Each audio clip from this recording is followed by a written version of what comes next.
রহমান, মির্জা ফখরুল ইসলাম আলমগীর এবং আমির খসরু মাহমুদ চৌধুরীকে আনুষ্ঠানিকভাবে আমন্ত্রণ জানিয়েছেন ডোনাল্ড ট্রাম্প। বিশ্বমোড়লের এমন আমন্ত্রণে নতুন করে নড়ে চড়ে বসছে রাজনৈতিক অঙ্গন। যুক্তরাষ্ট্রের ন্যাশনাল প্রেয়ার ব্রেকফাস্টে বিএনপির ভারপ্রাপ্ত চেয়ারম্যান তারেক রহমান, মহাসচিব মির্জা ফখরুল ইসলাম আলমগীর এবং স্থায়ী কমিটির সদস্য আমির খসরু মাহমুদ চৌধুরীকে আমন্ত্রণ জানানো হয়েছে।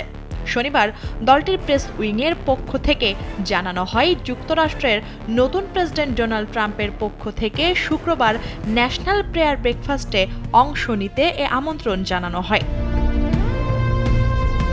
ব্রেকফাস্ট ইভেন্টটি বিশিষ্ট ব্যক্তিত্ব, পাদ্রী, নির্বাচিত কর্মকর্তা এবং উদ্যোক্তাদের একটি সমাবেশ, যা সাধারণত ফেব্রুয়ারি মাসের প্রথম বৃহস্পতিবার ওয়াশিংটন ডিসিতে অনুষ্ঠিত হয়। মার্কিন এই বার্ষিক অনুষ্ঠানটি প্রথমে প্রেসিডেন্সিয়াল প্রেয়ার ব্রেকফাস্ট নামেও পরিচিত ছিল। পরে 1970 সালে এর নামকরণ হয় ন্যাশনাল প্রেয়ার ব্রেকফাস্ট। জাতীয় প্রার্থনা প্রাতরাশের উৎসবটি 1930 সালে আব্রাহাম ভেরির দ্বারা আয়োজিত, যেখানে সিয়াটেলের ব্যবসায়িক এবং নাগরিক নেতাদের সাথে প্রার্থনার গোষ্ঠীগুলো একত্রিত হতো।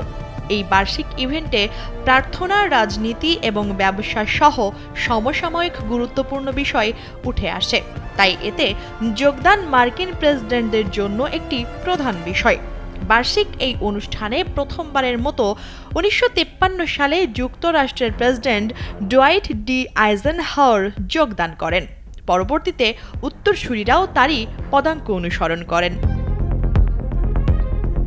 ডক্টর ইউনূসকে পাশ কাটিয়ে বিএনপির ভারপ্রাপ্ত চেয়ারম্যান এবং দলটির নেতাদের দাওয়াত দেওয়ায় দেশের রাজনৈতিক অঙ্গনে নানা ধরনের গুঞ্জন ডালপালা মেলেছে।